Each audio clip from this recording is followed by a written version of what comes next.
Ils étaient deux parrains très différents, séparés par plus de 6000 km d'océan. John Gotti, surnommé le Don Téflon, était un gangster new-yorkais qui adorait les feux de la rampe et bravait régulièrement les autorités. Toto Riina, lui, était un paysan issu de la Sicile rurale et un parrain opérant dans l'ombre. À la fin des années 80 et au début des années 90, la justice adopte deux approches bien distinctes pour les arrêter. Aux États-Unis, la police traque inlassablement Gotti.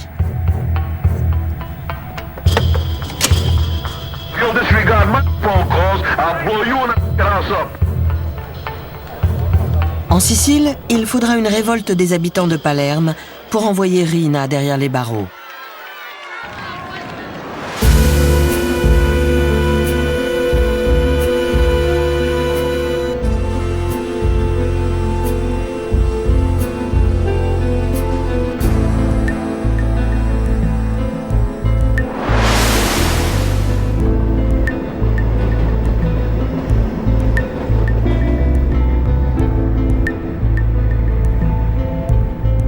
John Gotti a toujours été un voyou brutal et impulsif.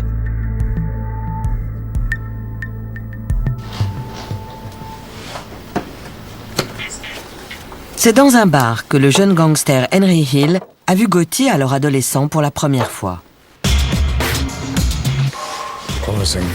John est entré sans dire un mot à personne.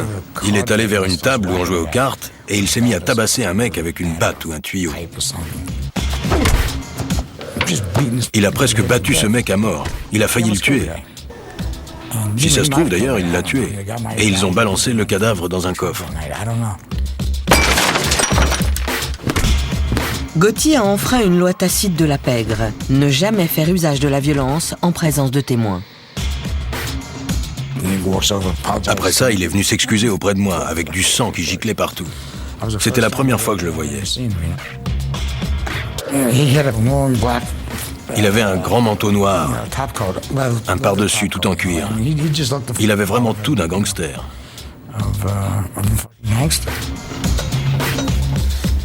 Il est évident que Gotti ne craint personne. Pour Henry Hill, il ne fait aucun doute que l'homme ira jusqu'au sommet. C'était un type en pleine ascension. Il avait sa propre bande et ça se voyait qu'il allait devenir quelqu'un. Ça se voyait, il avait cette présence. Mais il y a un obstacle sur sa route. Paul Castellano.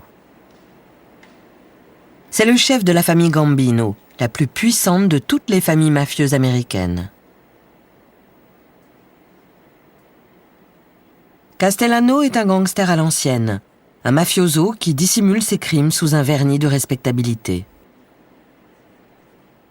Paul avait deux casquettes. Il pouvait se mêler aux avocats, aux promoteurs, aux hommes d'affaires, aux médecins et parler le même langage. Mais s'il endossait sa casquette Gambino, il pouvait discuter de la mort d'un homme et dire « Ok, il faut l'éliminer ». Gotti doit supprimer Castellano pour prendre sa place. Mais il n'est pas le seul à vouloir se débarrasser de lui. En 1983, le président Ronald Reagan déclare la guerre au crime organisé. Il vise l'instance dirigeante de la mafia, la commission. Paul Castellano en fait partie. En vertu de l'inflexible loi RICO anti-mafia, les autorités peuvent poursuivre Castellano et les autres parrains pour entreprises criminelles, s'ils parviennent à prouver l'existence de la commission. Elle est si secrète que la seule rencontre prouvée par le FBI remonte à 1957.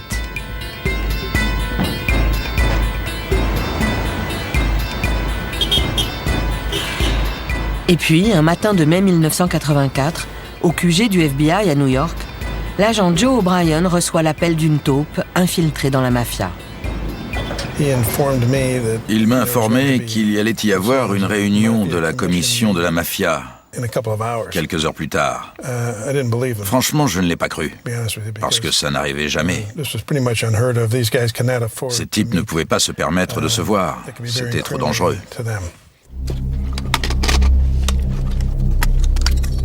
Si le FBI parvient à photographier cette rencontre, ça les aidera à démanteler la commission.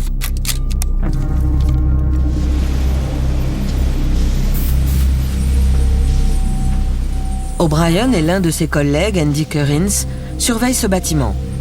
Une petite maison de Cameron Avenue à Staten Island qui appartient à la famille d'un vieux parrain de la mafia. Les deux agents se cachent à l'arrière d'une camionnette banalisée à quelques centaines de mètres. La camionnette était là-bas, là où il y a la voiture blanche, en face du numéro 54. On s'est garé là pour avoir une vue bien dégagée. Il n'y avait pas d'autres voitures, on voyait parfaitement le numéro 34 de Cameron Avenue.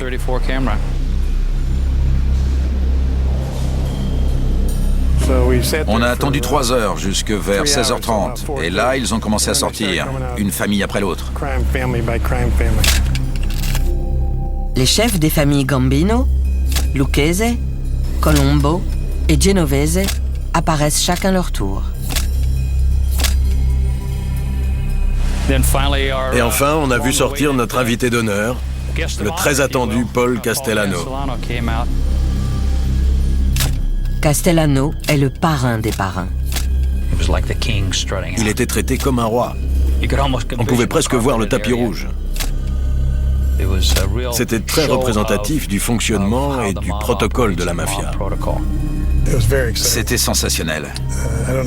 Je ne sais pas comment Andy a réussi à faire des photos sans trembler. Il utilisait mon épaule comme trépied. Et pendant un moment, j'ai arrêté de respirer. Castellano n'était pas pressé. Il a tiré quelques bouffées de son cigare, il est monté dans sa voiture et il est parti. Les photos sont explosives. Le FBI sait qu'une preuve visuelle aussi flagrante fera merveille auprès d'un jury.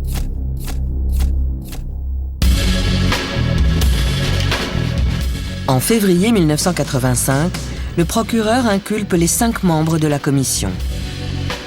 Les agents O'Brien et Currins arrêtent Castellano et le conduisent au QG du FBI à Manhattan. Les autorités fédérales, la ville de New York et le procureur de l'État ont annoncé aujourd'hui l'une des plus vastes mises en examen de parrains mafieux dans l'histoire de ce pays. Dans la voiture qui l'emmène au FBI, Castellano entend un bulletin d'information sur les arrestations. Pour racket et extorsion. Ces charges sont passibles de peine allant jusqu'à 20 ans de prison. C'est le début de la fin de son règne. Les autorités sont passées à l'action tard dans la nuit. Parmi les hommes inculpés de racket et d'extorsion, on retrouve Paul Castellano, chef de la famille Gambino. Le coup de filet a été réalisé grâce à un micro. Je me souviens qu'il s'est tourné vers Joe en lui disant « Est-ce que c'est vrai? Vous avez écouté mes conversations privées ?» D'après le procureur, les enregistrements sont excellents. On pouvait presque l'entendre gémir. Les deux agents pensent que le trouble de Castellano vient de ce qu'ils ont enregistré ces discussions criminelles. En fait, il a réalisé qu'ils sont au courant de sa liaison avec sa jeune domestique colombienne. C'était très embarrassant pour lui. Et pour nous aussi d'ailleurs. Tout d'un coup, il était comme un petit garçon, avouant qu'il a fait une grosse bêtise. Mais ce qui était mal, ce n'était pas d'avoir assassiné ou fait assassiner des gens. Ce qui le gênait, c'était d'avoir eu une relation coupable avec une jeune domestique sous le nez de sa femme. Un parrain ne peut pas se permettre une telle révélation. Castellano a enfreint l'une des règles les plus sacrées de la mafia. On peut mutiler et tuer, mais pas déshonorer son épouse publiquement.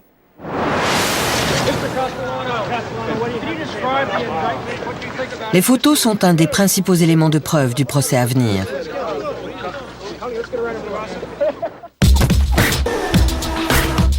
Un vide vient de se créer au cœur de la famille Gambino. Une situation propice à la guerre.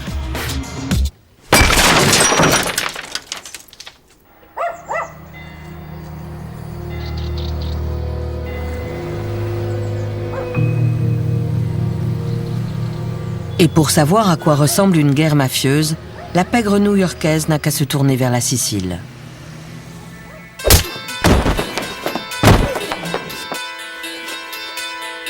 Ici, le parrain s'appelle Toto Riina, un tueur psychopathe insaisissable, originaire de Corleone.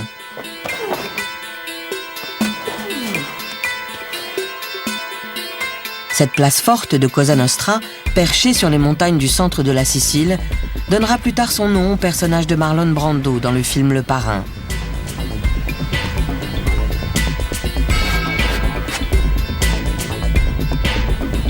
La brutalité de Riina lui a valu son surnom, la Bête. À l'époque, Corleone est réputée comme la ville d'origine des mafiosi les plus coriaces, comme l'explique un membre de la cellule antimafia locale.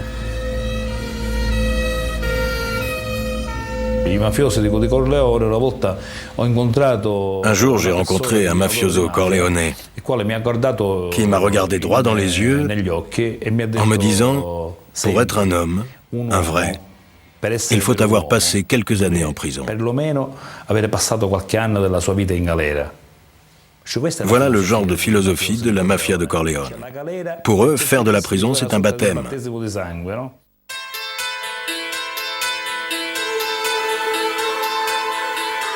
La famille de Riina a pris le contrôle de Cosa Nostra au terme d'une guerre sans merci.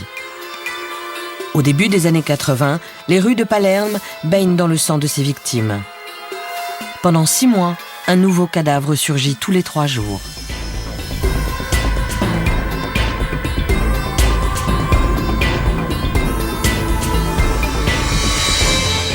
Leoluca Orlando, alors maire de la ville, a été élu en promettant de mettre fin à ces crimes.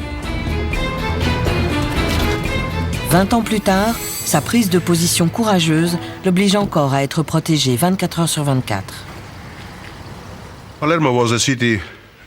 Palerme était une ville qui vivait dans le silence et l'obscurité.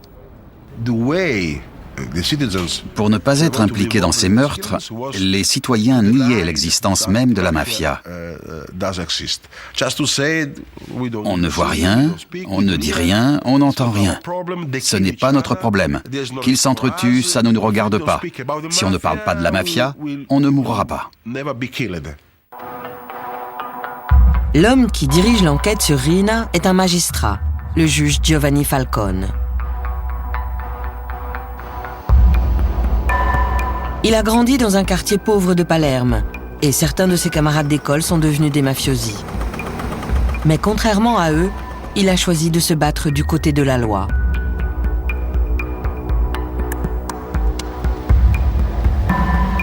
Depuis son QG du palais de justice, cela fait plus de 10 ans que Falcone traque inlassablement Cosa Nostra.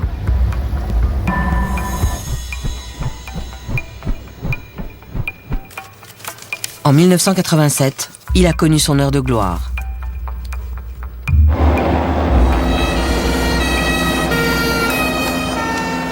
Lors du maxi-procès, plus de 300 mafiosi ont été condamnés à des peines représentant presque 3000 ans de prison en tout. C'est le coup le plus rude jamais porté à la mafia sicilienne.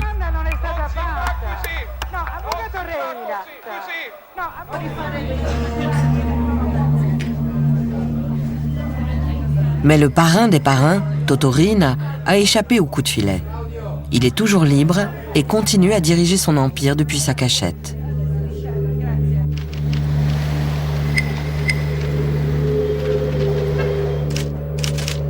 Falcone subit d'autres menaces, plus proches.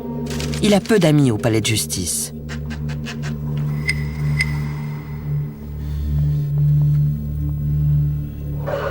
Les citoyens de Palerme restent spectateurs, attendant de voir qui va l'emporter, de Falcone ou de la mafia.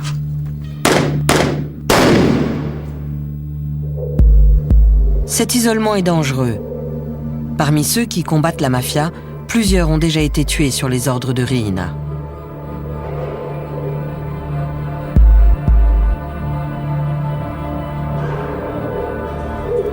Falcone prend toutes les précautions. Lorsqu'il épouse Francesca, sa fiancée, il demande à Leoluca Orlando de célébrer lui-même leur union.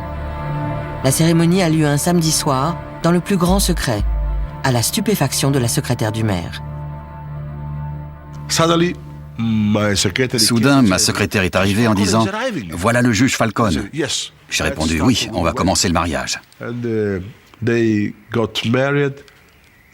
se sont mariés sans personne, puis ils sont partis, sans photos, ni amis, ni membres de la famille.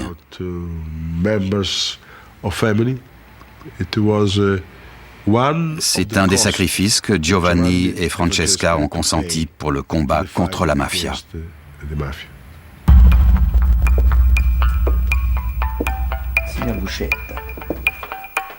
Quelques années plus tôt, le repenti Tommaso Buscetta avait averti Falcone que Riina ne reculerait devant rien pour le tuer.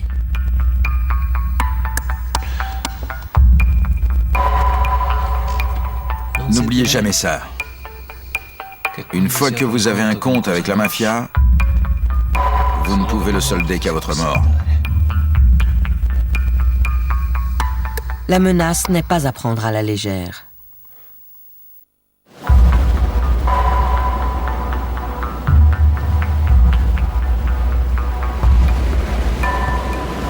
Le juge loue un bungalow sur la plage à 30 minutes en voiture de Palerme. Et quand il va là-bas, toute la ville semble être au courant. Quand Falcone se déplaçait, on aurait dit un mariage. Il y avait plein de voitures et même un hélicoptère au-dessus. Tout le monde savait alors qu'il était au bungalow sur la plage.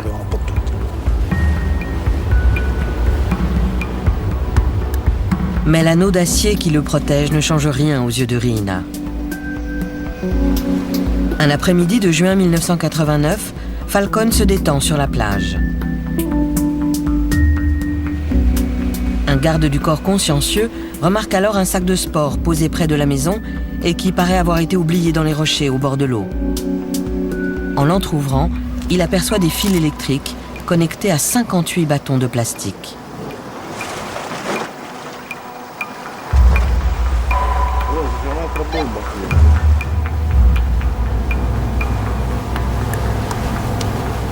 Le sac est conçu pour exploser quand on le soulève. Mais la bombe n'a pas fonctionné. Falcone vient d'échapper à la mort.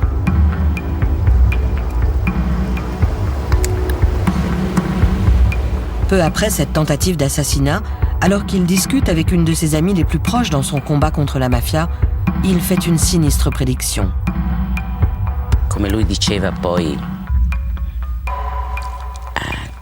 Comme il me l'a dit lui-même quand on s'est vu, après ça,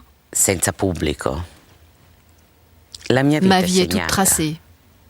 Je sais que la mafia finira par me tuer un jour ou l'autre. La seule chose que je ne sais pas, c'est quand.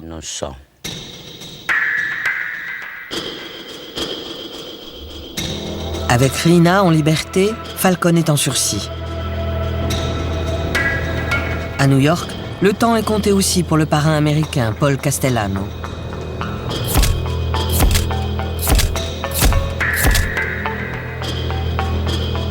En attendant l'ouverture de son procès pour racket, il ne s'aventure que rarement hors de sa maison, une demeure luxueuse dans le quartier le plus prisé de Staten Island.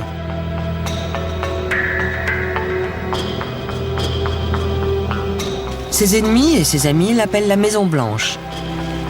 Et Castellano y vit comme un président. On lui reproche d'ailleurs de s'être éloigné de la rue, une critique que saura exploiter son rival, John Gotti.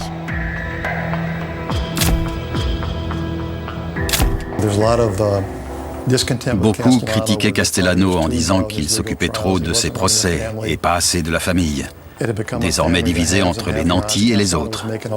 Castellano gagnait un tas d'argent tandis que les types comme Gotti n'avaient rien. Il y avait des dissensions, les gens se plaignaient. Gotti se prétend démuni pour obtenir le soutien nécessaire à sa prise de pouvoir. En fait, le trafic d'héroïne lui rapporte une fortune et fait de lui un héros auprès de ses partisans. Il avait sa propre équipe et on faisait pas mal de trucs ensemble. Avec de l'argent, on peut faire un tas de trucs.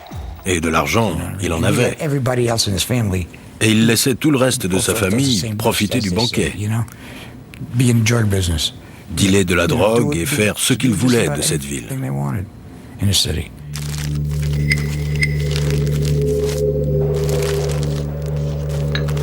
La justice poursuit la bande de Gotti pour trafic de drogue, compliquant encore la situation de Castellano. Ce dernier décide donc de se débarrasser d'eux. Gotti sait qu'il doit agir. C'est l'heure de la confrontation.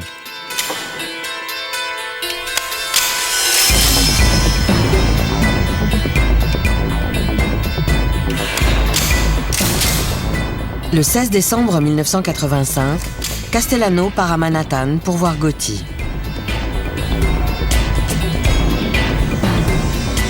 La rencontre doit avoir lieu ici, dans son grill room favori, Sparks, au centre de Manhattan.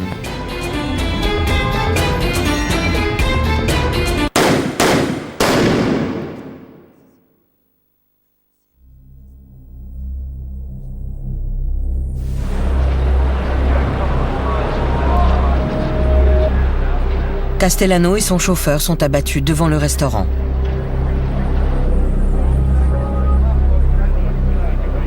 Ce meurtre commis au vu de tous choque New York.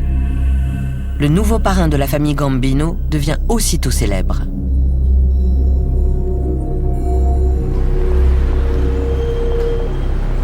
À l'époque, Gotti doit être jugé pour racket. Avant la mort de Castellano, il était presque inconnu du grand public.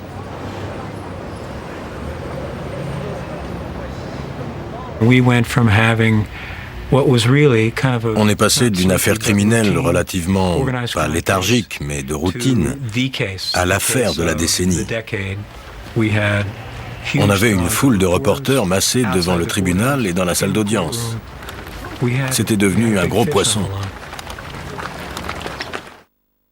Lors de son procès, Gotti est défendu par l'avocat de la pègre, l'extravagant Bruce Cutler. Ce dernier continuera pendant des années à faire son apologie. Il était remarquablement clairvoyant. Il avait presque un sixième sens quand il s'agissait de juger les gens. Ce qui est sûr, c'est que Gotti sait juger un jury. En mars 1987, le verdict est rendu et le parrain est acquitté. En fait, l'un de ces hommes a soudoyé un juré à l'insu de la police.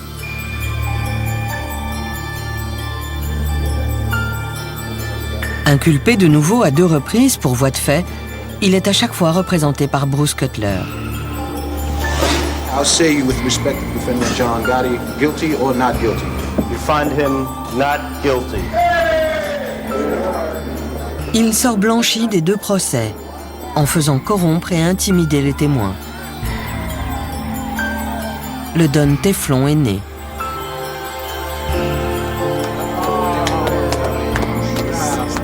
Gotti est un parrain à part. Il ne fait pas mystère de son statut de chef de la mafia. Il aime rappeler comment le gosse des rues de Brooklyn s'est hissé jusqu'au sommet. Il est né très pauvre. À 12 ans, il était dans la rue. Et à 40, il faisait la couverture de Time Magazine. Il a défié le système.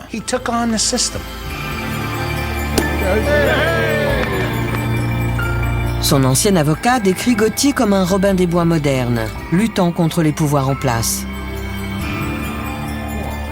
Les Juifs, les Irlandais, les salariés, les syndicats, les ouvriers, les policiers. Mon père était inspecteur et certains de nos plus fervents soutiens faisaient partie de la police locale, même s'ils n'y étaient pas autorisés. On combattait les bandits alphabétisés du gouvernement. Le FBI, le fisc, l'immigration, la CIA, tous ces voleurs sans visage du gouvernement qui vous traquent et détruisent votre vie.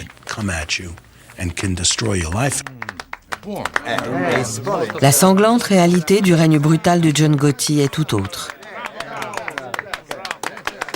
Mais ce besoin de reconnaissance publique va servir le FBI et finira par causer la perte du Don Teflon.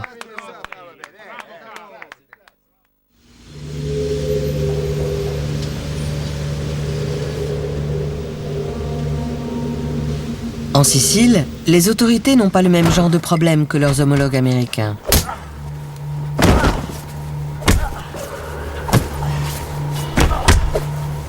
Si John Gotti aime les feux de la rampe, le parrain de la mafia sicilienne, Toto Riina, reste invisible.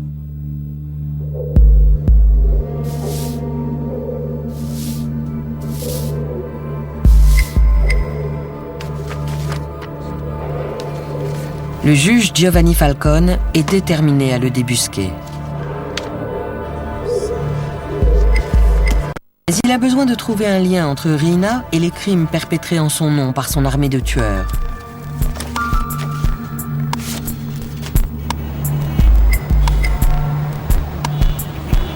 La solution va lui venir d'Amérique. Richard Martin est alors un des hauts fonctionnaires du ministère de la Justice. Il collabore déjà depuis plusieurs années avec Falcone. Leur plus grande victoire reste le démantèlement du trafic d'héroïne entre la Sicile et les États-Unis, la Pizza Connection. Falcone adore venir à New York. En Sicile, il vivait pratiquement comme un prisonnier. Il passait d'une voiture blindée à un bureau protégé. Alors que quand il venait à New York, il pouvait faire du shopping, aller au restaurant, venir nous voir au bureau.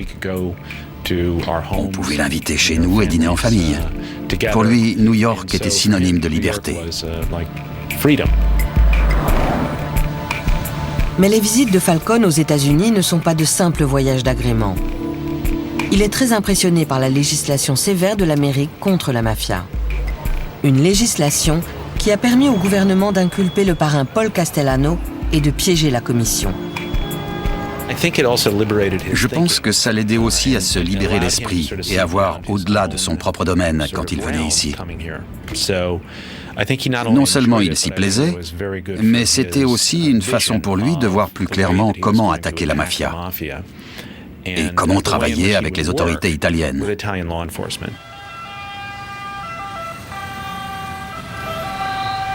En 1991, un nouveau ministre de la Justice entre en fonction à Rome, déterminé à écraser enfin Cosa Nostra. Il propose à Falcone de le nommer responsable de la campagne anti-mafia dans toute l'Italie.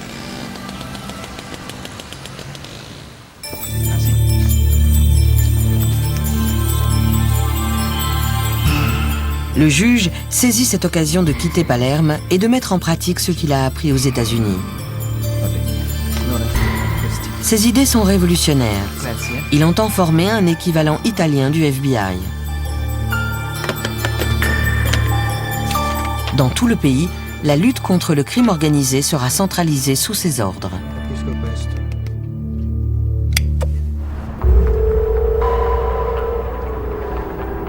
Riina, la bête de Corleone, se sent menacée. Quelques années plus tôt, il a déjà essayé de tuer Falcone dans sa résidence secondaire. Il revient à l'attaque.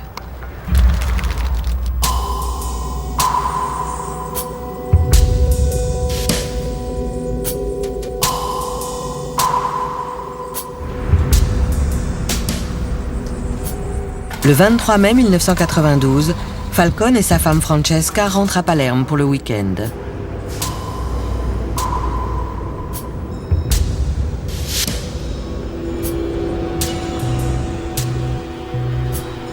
À quelques kilomètres de l'aéroport, les hommes de Riina ont déposé une bombe d'une demi-tonne dans une canalisation sous l'autoroute rejoignant la ville.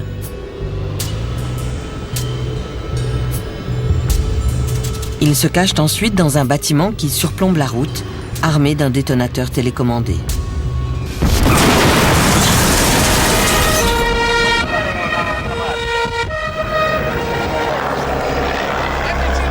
Une gigantesque explosion a éventré l'asphalte.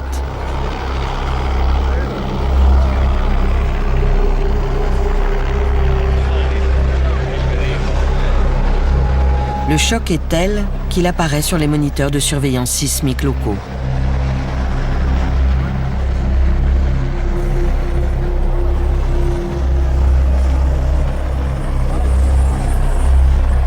Maria Falcone, la sœur de Giovanni, était chez elle lorsqu'elle a appris la nouvelle. Lorsque mon mari m'a dit ce qui s'était passé, Je me suis précipitée hors de la pièce et j'ai appelé la police. Ils m'ont annoncé que Giovanni avait été emmené à l'hôpital. Quand je suis arrivée là-bas, le frère de Francesca m'a dit « Giovanni est mort ».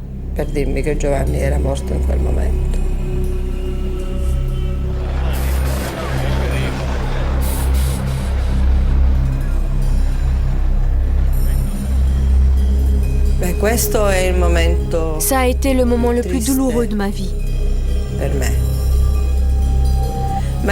Pas seulement parce que j'étais sa sœur, mais aussi en tant que citoyenne italienne.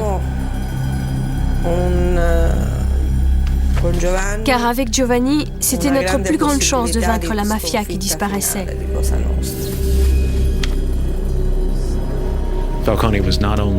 Falcone n'était pas seulement un collègue. Je suis fier de pouvoir dire que c'était aussi un ami.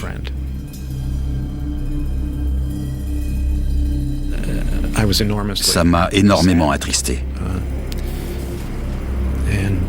Nous avions perdu une partie de ce pourquoi nous travaillions tous. On raconte que Riina aurait organisé une grande fête pour célébrer au champagne la mort de Falcone.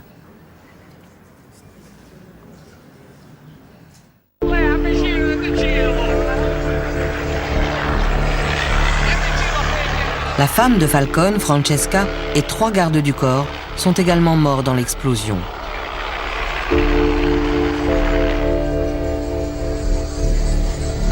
Le jour de leurs funérailles, plusieurs milliers de personnes se rassemblent devant l'église San Domenico à Palerme. Elles attendent patiemment des heures sous la pluie. La cérémonie est diffusée en direct sur les chaînes nationales. Dans tout le pays, les programmes de télévision habituels sont interrompus. Le Parlement annonce une journée de deuil national.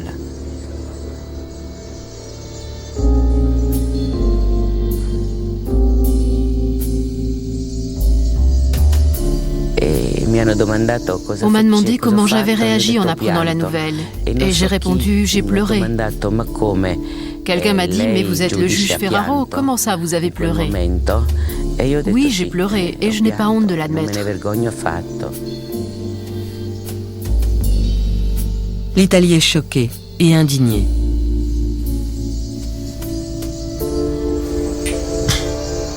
Mais cela n'arrête pas Toto Riina. Tous ceux qui se mettront en travers de sa route subiront le même sort.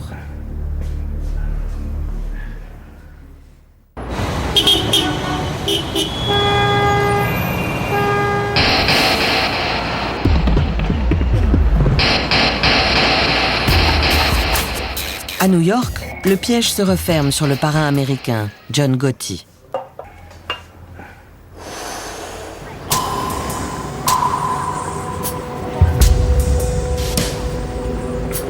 Ce magasin de vêtements de Little Italy à Manhattan était autrefois le Ravenite Social Club, siège des opérations criminelles de la famille Gambino.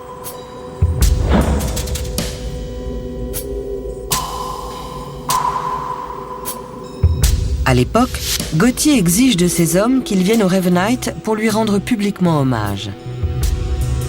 Le FBI place une équipe de surveillance dans une rue proche du club. Ce film provient de leurs archives. Gotti entretient soigneusement sa réputation de parrain de la mafia. Il n'essaye aucunement de cacher ses rencontres avec son gang. Le reste de la famille était convoqué ici pour y retrouver John afin de discuter affaires, de lui cirer les pompes, de lui donner de l'argent et ainsi de suite. Si bien qu'en une semaine, on pouvait voir les 20 chefs de la famille sur différents soirs, plus près d'une centaine de soldats. Tous exhibés au grand jour. Pour nous, c'était une véritable mine d'or de pouvoir identifier l'ensemble de la famille Gambino dans la semaine, au même endroit. Mais les images ne suffisent pas.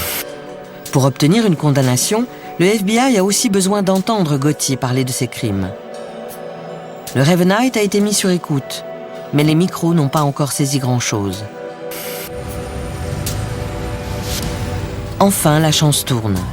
Un informateur leur apprend que Gotti organise toujours ses réunions les plus importantes dans un appartement à l'étage, celui de la veuve d'un membre de la famille Gambino.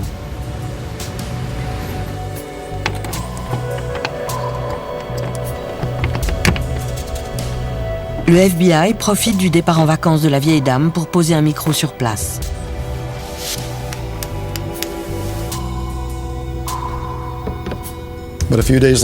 Quelques jours plus tard, on a entendu s'ouvrir la porte de derrière du Ravenite. On les a entendus monter l'escalier et entrer dans l'appartement numéro 10. Ils se sont assis et ils ont commencé à parler. Très vite, il est apparu qu'ils ne s'inquiétaient pas des micros. La radio était allumée, mais ils l'ont baissée parce que c'était trop bruyant. Ils parlaient tous assez fort, et on a découvert plus tard que c'était parce que John Gotti était sourd d'une oreille. Sur les cassettes, on a donc un son particulièrement clair.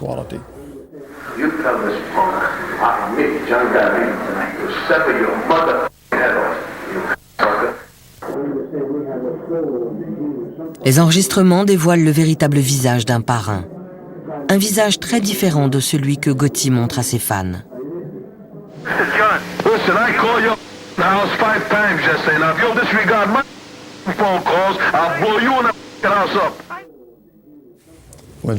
Quand il s'énerve, John commence à parler très fort.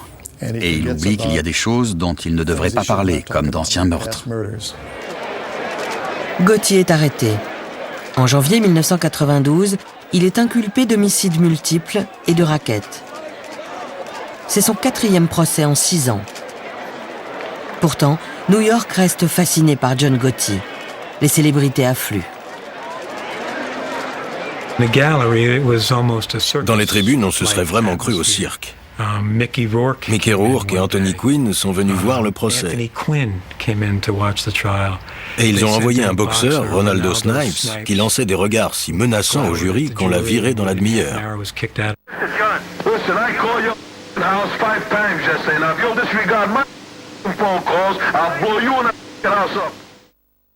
Gotti était fidèle à lui-même, arrogant et provoquant. Mais il suffisait de le voir écouter ses enregistrements pour comprendre qu'il regrettait d'avoir eu une si grande gueule.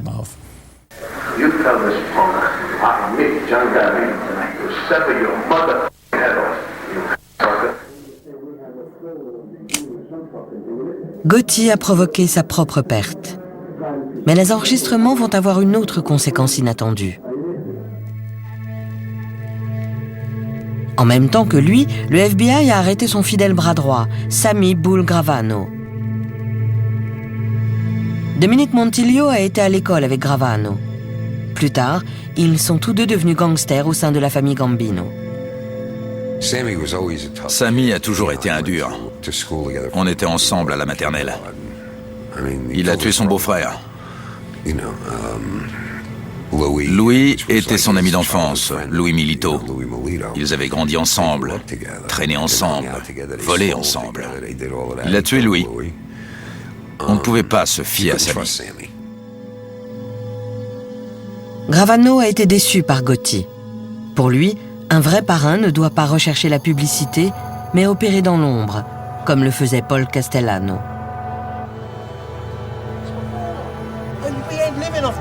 Mais Gotti ne respecte personne, pas même son adjoint. Une erreur que le FBI va exploiter. Lors des audiences préliminaires, Bruce Moe fait écouter une bande à Gotti et Gravano. On y entend le parrain critiquer vivement son bras droit.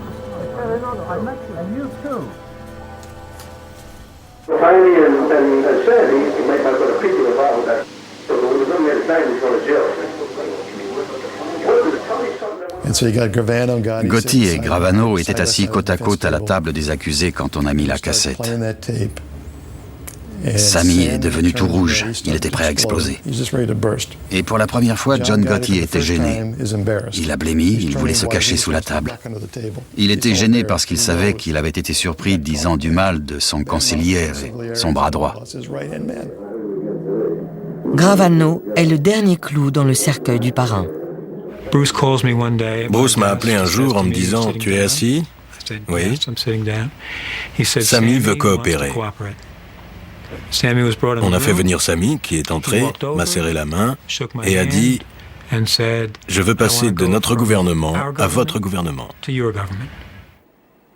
C'est la première fois qu'un personnage aussi haut placé trahit la mafia américaine.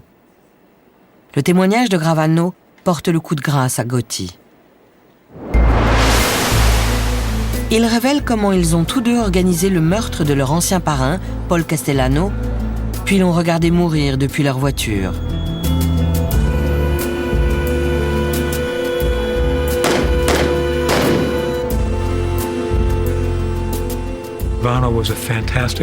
Gravano était un témoin fantastique, et John Gotti se comportait comme quelqu'un qui sait qu'il va être condamné. Il était très inquiet, il était agressif, il aboyait sur moi et sur ses avocats. C'était un véritable plaisir. En avril 1992, Gotti est reconnu coupable de 13 chefs d'accusation, dont l'homicide et le racket. Il est envoyé dans une des prisons les plus dures d'Amérique, Marion, dans l'Illinois. La condamnation est sévère. Perpétuité sans possibilité de liberté sur parole. Malgré les cassettes et le témoignage de Gravano, l'homme qui a représenté Gotti à ses 3 premiers procès continue de le défendre. Si vous me demandez si je pense qu'il était chef de je ne sais quelle bande Gambino, je vous répondrai non. Je l'ai nié toute ma vie, et lui aussi. Je ne prétends pas que c'était un enfant de cœur, ni un saint. C'était un type coriace, mais il ne faisait pas partie de la mafia. Pour Gotti, tout est fini. Mais en Sicile, Toto Riina va de nouveau plonger l'Italie dans l'horreur.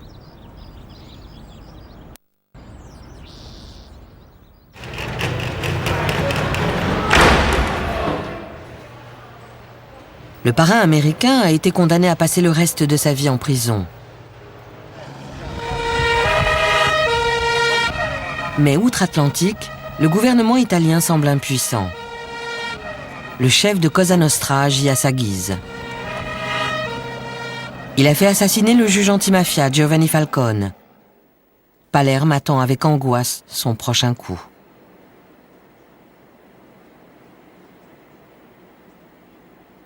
Le poste de Falcone est revenu à un autre magistrat, Paolo Borsellino. Les deux hommes ont grandi ensemble et ont consacré leur vie au combat contre le crime organisé.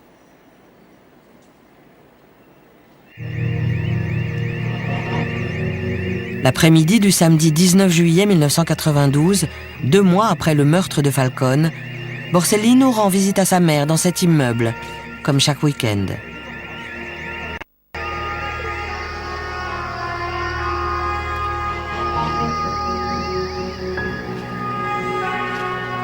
Une voiture piégée explose, tuant le juge et 5 de ses gardes du corps.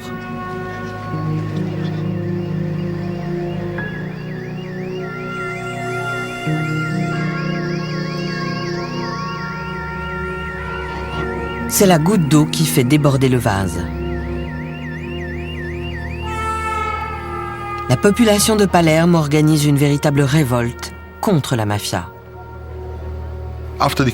Après l'assassinat de Paolo Borsellino, il y a eu une réaction massive des habitants de Palerme.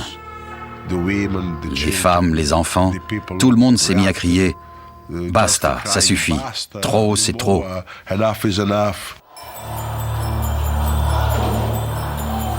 Trop, c'est trop. Des milliers de gens envahissent les rues pour une manifestation sans précédent en Sicile.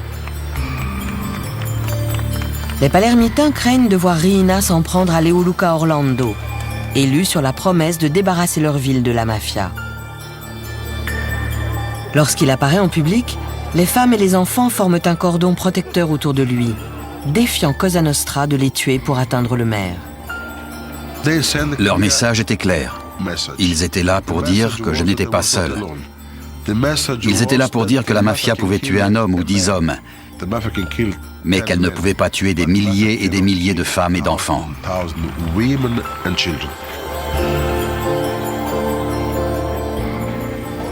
C'était le début de la fin. Le peuple est plus fort que la mafia.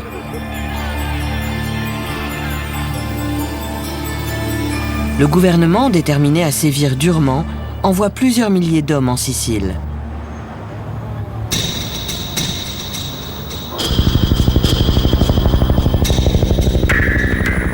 En janvier 1993, la police italienne réussit son plus beau coup de filet.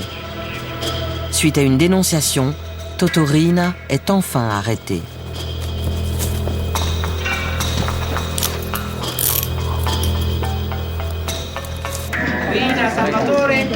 Salvatore Riina a été capturé à Palerme par les carabiniers ce matin. Nous tenons Toto Riina. Le plus incroyable, c'est que le parrain vivait en plein cœur de Palerme, à l'insu de tous, depuis plus de 20 ans.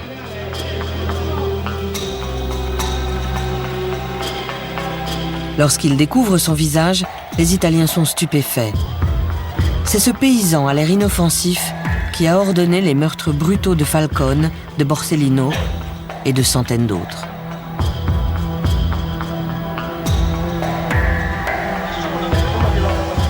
Pendant son procès, Riina se présente sous les traits d'un pauvre vieillard qui ne sait rien de la mafia.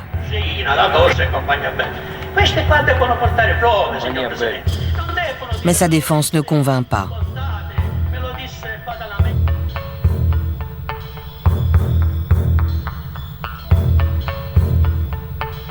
Il est condamné à passer le restant de sa vie en prison, hors de Sicile, en Italie continentale.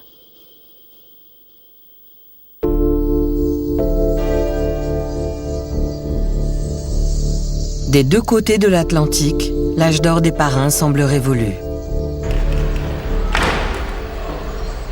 John Gotti meurt d'un cancer en prison en 2002, après 10 ans d'enfermement. Sa mort marque la fin d'une époque.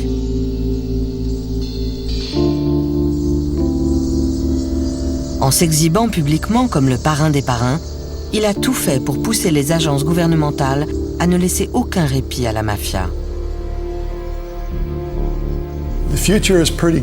L'avenir est plutôt sombre pour la mafia si le FBI et les autres agences fédérales continuent à traquer ces types. Notre plus grosse erreur, ce serait de décréter que la guerre est finie, qu'on l'a gagnée et de passer à autre chose. En 5 ans, ces types peuvent se regrouper et s'organiser. Ils ne seront plus jamais aussi forts qu'ils l'étaient il y a 30 ans, mais ils peuvent encore former une force criminelle viable.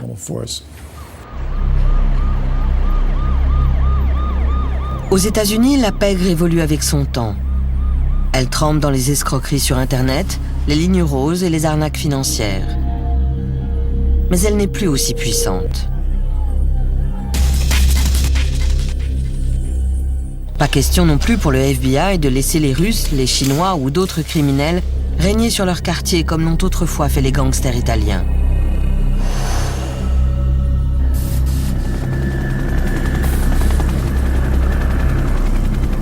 En Sicile aussi, les autorités maintiennent la pression. Mais dans ces collines, malgré l'emprisonnement de Riina, Cosa Nostra est toujours présente. Invisible, mais mortelle.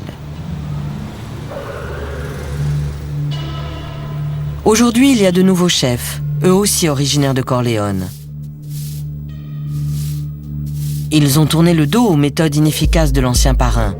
Ils n'assassinent plus les personnalités publiques. Tout comme les parrains d'antan, ils préfèrent tirer les ficelles dans l'ombre.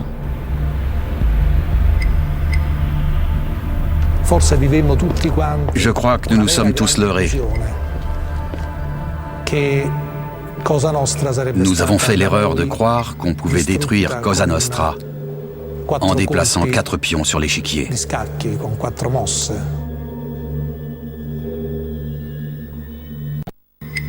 Aux États-Unis, la mafia est enfin en recul. Mais en Sicile, elle renaît de ses cendres. Elle s'adapte à son temps et change de méthode pour s'assurer que son pouvoir reste aussi inébranlable aujourd'hui qu'il l'a toujours été.